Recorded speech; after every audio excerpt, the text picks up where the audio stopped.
پر همدې موضوع د لا ډېرې بحث لپاره سره د سکایپ له لارې د اسلامي امارات د پخوانی غړی ښاغلی سید اکبر آغا موږ سره وصل سوی دی.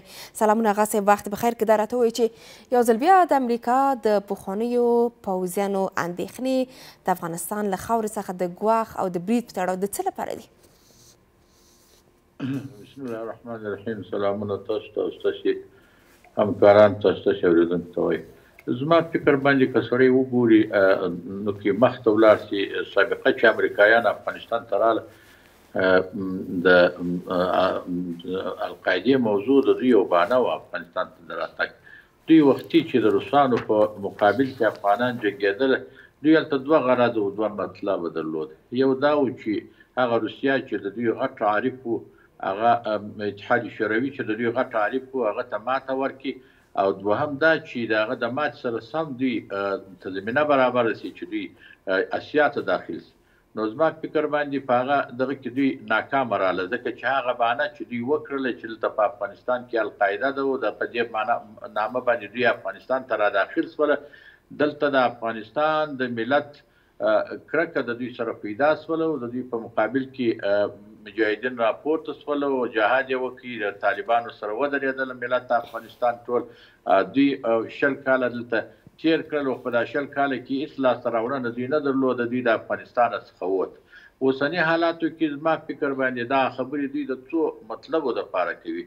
یو مطلب او مقصد یې دا دی په دې کې چې په خپل سابقه راتګ باندې دوی سوري وغوړوي او مطلب هغه ځان ته ناکامي نه کړي او هغه راتګ دوی خپله یو قانوني راتګ وبولي چې موږ په قانوني طرز باندې راغلي یو. دا دي اوس هم په افغانستان کې دوی وایي چې څوک شته چې طالبانو زموږ د وهلو دپاره یا د ډبولو دپاره خلک راته ساتلي دي، او دا دغه څخه لرې خبره ده.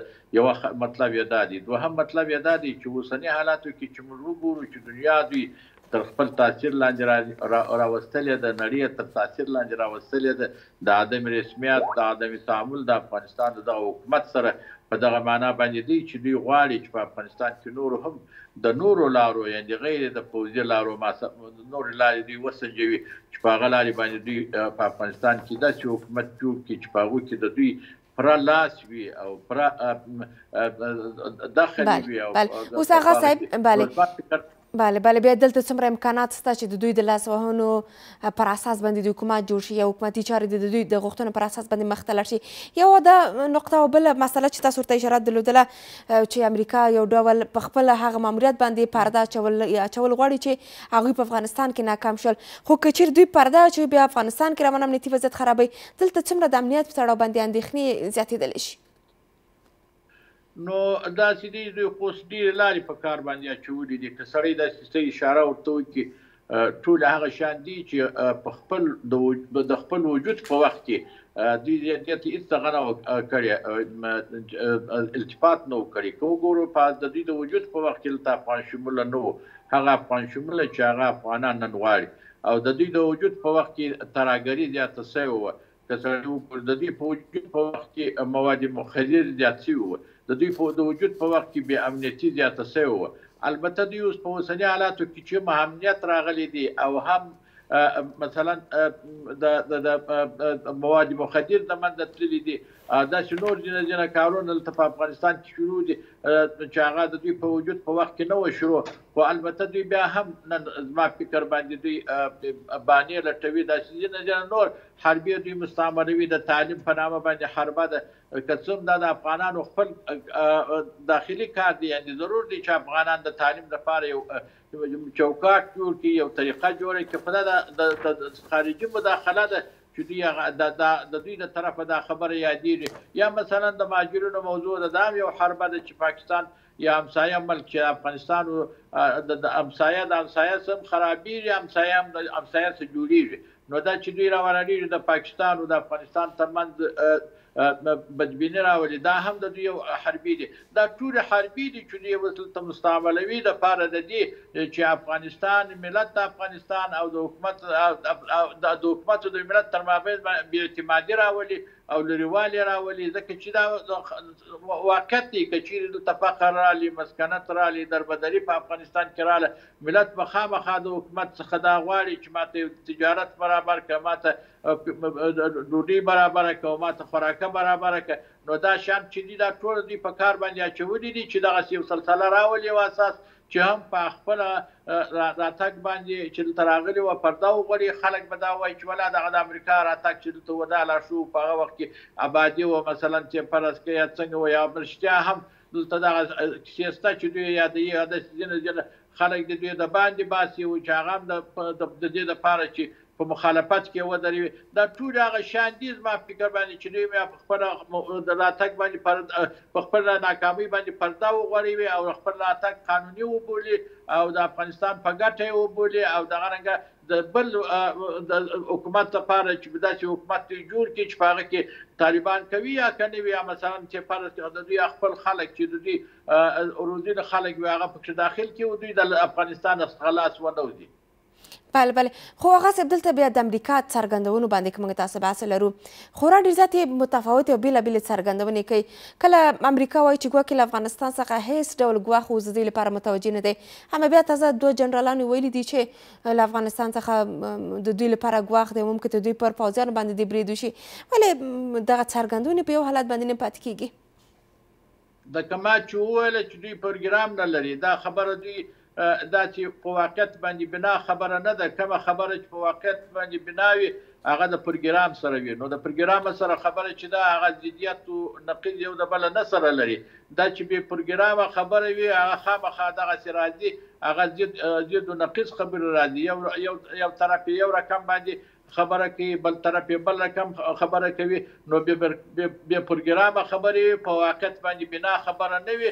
نو زما فکر باندې دا لکه ما چې وختي وویله چې دا یو بانې دي، نو د بانو خبرې چې دي هغه خامخا دغسې وي چې بې واقعیته وي. بې واقعیت خبرې خامخا ضد و نقیض راځي سره. بله بله، بل طرف ته بیا د ترهګرو ډلو پر پټنځایونو باندې فوکس کړی دی چې ګواکې په افغانستان کې د ترهګرو ډلو پټنځایونه شته او اسلامي امارت چارواکو دوی لپاره دغه بسترسازي کړې ده تر څو دوی په افغانستان کې په بېلابېلو ځایونو کې د دوی پټنځایونه ولري. دا مسله بیا څومره بد اغېز درلودلی شي؟ رښتیا هم د پټنځایونو بحث تر کومې کچې پورې حقیقت درلودلی شي؟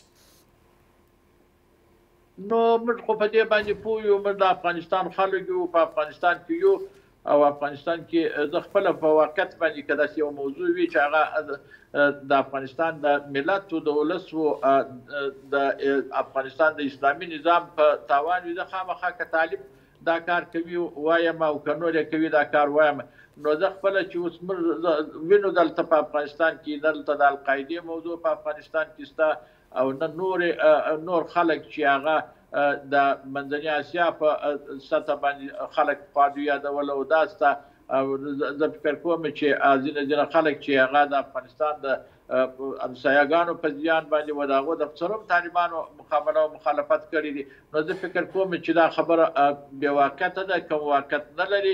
او ځکه چې دلته څو شیان شته او دوی ته ډېره موضوع چې وه غټه چې دوی پخوا رااخیستې وه د القاعدې موضوع، اوس دلته د القاعدې څو وجوه شته چې افغانستان کې نشته، یعنې د نه بودن وجوه شته. یو دا دی دلته دغه خلکو په بغداد کې جنگ جوړ کړی دی، دغه خلکو په سوریه کې جنگ جوړ کړی دی، دغه خلکو په یمن کې جنگ جوړ کړی دی. یعنې دا خلک څه مراد خارجان دي امریکایانو. دې په ټولو منطقو کې چې عربي ممالک دي هلته جنګونه جوړ کړي دي. القاعده چې د ټول هلته خپلو منطقو ته د هغو منطقو خلک به خپلو منطقو ته د دې خوا نقل شوي دي، هلته خپل اکمالات کېږي، امکاناتو ته برابرېږي او خپلو کورو خپلو ځایو ته نږدې دي. نو دوی په افغانستان کې څه کوي چې دوی وایي په افغانستان کې زه پټېږم؟ هلته د پټېدو ځایونه دوی ته ډېر شته. په یمن کې د پټېدو ځای شته، په سوریه کې د پټېدو ځای شته، په بغداد کې د پټېدو ځای شته، په لیبیا کې د پټېدو ځای شته. نو دا د دوی بیخي یو کمعقله خبره ده او ډېره لرې بعیده خبره ده چې دوی وایي چې القاعده به اوس هم په افغانستان کې د پټېدو ځای لري او په افغانستان کې به وي. نو یوه وجه دا ده. دوهمه وجه دا ده چې طالبان په هغه وعده باندې چې د هغې په تړون کې د دوی سره کړې وه په هغه وعده باندې زه فکر کوم تر ډېره حده چې موږ وینو طالبان په وعده باندې ولاړ دي، دا وعدې مخالفت یې نه دی کړی. بله بله. بل طرف ته بیا دوی ویلي دي چې هغه ترهګرې ډلې موجودې دي په افغانستان کې، دوی ورته پناه ورکړې ده چې پر امریکا د برید تابع لري یا دوی غواړي چې پر امریکا د برید وکړي. اوس دلته یوازینی هېواد افغانستان ده چې له دې ځای څخه د بریدونو پلان طرحه کېږي یا د دوی لپاره ښه ګزینه کېدلی شي که نه؟ شته ډېر هېوادونه که غواړي چې پر امریکا د برید وکړي د هغوی لپاره په لاسرس کې کېدلی سي. نو افغانستان یو مسکین ملک دی، دربدره ملک دی، هغه د دې توان اوس نه لري چې هغه د خارج کې د یو دون داسې مصرف وکړي چې هغه په خارج کې، بلکې د امریکا هغه لرې ملک چې هغه د افغانستان څخه ډېر لرې دی، خپل یو پر امنیت هم د دوی په نیز باندې لري چې موږ په امریکا کې امنیت لرو، څوک موږ ته نشي راداخلېدلی. نو بیا به افغانستان په دغه دربدري کې او په دې 15 جنګ ملک دی، په دغه حالاتو کې دوی په هغه باندې برید وکړي. زما فکر باندې دا د عقل او د فکر او د هر شي څخه ډېره لرې او بعیده خبره ده. دا خبره چې دوی کوي لکه ما چې د مخه وویله دا مطلق یو بهانه ده دغه خبرو لپاره، یا چې خپل هر څه چې و هغه د ناکامۍ هغه باندې سیوري وغوړوي، او یا مثلا د آینده د حکومت لپاره یو داسې مداخله جوړه کړي چې په هغه حکومت کې خپل لاس ولري، بله لار نشته. بله بله. بل طرف ته بیا په کور دننه د اسلامي امارات د چارواکو قناعت ورکولو مسله ده چې دوی په کراتو په ټوله نړۍ باندې غږ کړی چې د افغانستان خاوره د هېڅ هېواد پر ضد نه کارول کېږي. دغه مسله تر اوسه د هغوی له لورې قانع کوونکې د هغوی لپاره نه ده حساب شوې ده. دلته علت څه کېدلی شي؟ باور نشته دی یا داسې دلیل قانع کوونکی ورته نه دی ویلی شوی که نه قانع کوونکی دلیل ده خو د هغوی نه مني؟ نو خو اسلامي امارت خو دا د 3 کاله کېږي چې په افغانستان کې مسلط دی. په دا 3 کالو کې په افغانستان کې اسلامي امارت نه یو بل څوک ګمارلی دی چې د همسایو په مقابل کې یو څه وکړي. مثلا همسایه مرسته نږدې دي او نه خپله د یو چا په مقابل کې درېدلي دي، بلکې خپل دفاع یې کړې ده د خپلې خاورې څخه، د خپل ملک څخه. نو دا خپله د دې دپاره دوی باید قناعت وکړي، بلکې د دوی خپله د دوی بعضې خلک چې ویناوې کوي د اسلامي امارت د امنیت په باب باندې او د اسلامي امارت د نه مداخلې په باب باندې، دا په بارو لکه تاسو چې مخکې په خپلو خبرو کې اشاره ورته وکړه، دوی باید چې د هغو خلکو چې هغه تر دغه خلکو غټ خلک دي د هغو خلکو په خبره باندې قناعت وکړي، هغه دوی ته د قناعت وړ وګرځېږي. نو زه فکر کوم چې اسلامي امارت چې دی بیا د عوامو مقرر چې اسلامي امارت د قناعت خبره دا ده چې اسلامي امارت سره دغه توان نشته چې هغه د یو چا په مقابل مخالفت کې ودرېږي او مخالفت وکړي. یعنې افغانان تر اوسه پورې د مسکنت په حالت کې دي، هر کور شهید ورکړی دی، هر کور زخمي ورکړی دی، هر کور بندي ورکړی دی، هر کور هجرت کړی دی، هر کور جهاد کړي. دا ټول هغه شان دي چې هغه د سړی د مسکنت څخه سره مخامخ کوي او د دربدري سره مخامخ کوي. بله بله. اوس دلته اسلامي امارت ته څه کول پکار دي سره دې چې دومره چلنجونو دومره ننګونو سره مخ پاتې شوی دی؟ دوی که څه هم ډېره هڅه کوي چې باید نړۍ ته دغه قناعت ورکړي چې افغانستان خاوره د هېڅ هېواد پر ضد باندې نه ده کارول شوی نه کارول کېږي، خو هغوی نه مني. موږ په همدغه شکل باندې مخ ته لاړ شو چې اوس روانه سي که نه دلته باید پالیسیو کې استراتیژیو کې بهرنیو اړیکو کې دغه کې تغییرات باید راشي؟ نو زه خپله داسې وایم چې اسلامي امارت پرون نوی کال و، د نوي کال په سر کې وایي چې اسلامي امارت د کال ټول آینده سیاست اعلان کړی وای. د آینده سیاست باید چې د سابقه سیاست سره مغایر وي، یعنی کوم پیشرفتی چې په آینده سیاست کې راځي هغه باید چې اسلامي امارت اعلان کړی وای. مثلا دلته څو شان شته چې اسلامي امارت ملت خپل مطمئن کړي. اوس د تعلیم په باب باندې دوی یو قطعي فیصله کړې وای، یا منفي یا مثبت داسې فیصله یې کړې وه، خو البته اقلا دونې وایي چې هغه قناعت بخشه وایي خپل ملت ته. نو دوهمه خبره دا ده چې څوک چې اوس مثلا دا دې اوس موږ وینو چې زه دا خبره ډېره مکرره کوم چې د افغانستان خلک وځي، خارجان یې باسي، لارې ورته جوړوي. اسلامي امارت ته دا ضرور دی چې دا خپل خلک د باندې چې وځي دا په اسلامي لحاظ باندې او په افغاني لحاظ باندې دا په یو معقوله لار باندې په یو معقوله طریقه باندې راوګرځي، دا دوهمه خبره ده. مثلا د معقولې لارې په طریقې دا دي چې ځینې خلک وایي زه د تعلیم په وجه وځم، ځینې خلک وایي زه د مخالفت په وجه وځم، ځینې خلک وایي زه د مسکنت په وجه وځم. هر چاته په خپل د چوکاټ کې قناعت ورکړي او راویږي د طریقه ورته جوړه کړي. مثلا دلته حکومت د سرپرستي ایستل پاینده دا د خلکو لپاره یا د مخالفینو لپاره یو ډېره لوبه خبره ده چې دوی وایي حکومت سرپرست بولي.